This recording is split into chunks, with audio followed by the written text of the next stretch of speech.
बेपरुआ Tata magic driver चका तले चापी होईगला कुकुर छुआ।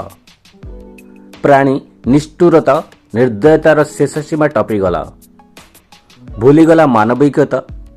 मनीष होई बुला कुकुर पाई हजिगला मनीष पुणिया। एमिति एक हृदय विदारक घटना आज सकाळु खोर्धा जिलार बालुगाँ स्टेशन बैंक निकटरे देखिबाकू मिलिछि।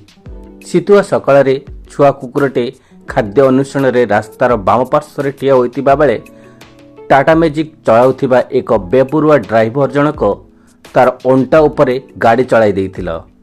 माई कुकुर छुआटी रास्ता कड़े रक्ताक्त होई मर्मोस अवस्था बहुत समय छटपट हो कांदुतिला। सेठारे उपस्थित लोक माने ड्राइवर को डाकी ताको प्राणी चिकित्सालय को नेबा पई कहिथिले, किंतु से निष्ठुर मनीष याकु भ्रुक्षेप न करी निज स्वार्थरे चली जाइथिला। उक्त घटना परे स्थानीय लोके उद्यम रे कुकुर छुआर चिकित्सा करा जाइथिला। समस्तଙ୍କ अक्लांत चेष्टा परे कुकुर छुआ आउ बंची नथिला।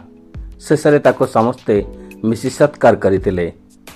एपरी अविवेकी मनीष को भगवान सद्गति दियंतु, जा फल निरीह जंतुंक जीवन रा मूल्य केते बुझी पारिबे। ब्यूरो रिपोर्ट चतुर्थ स्तंभ न्यूज।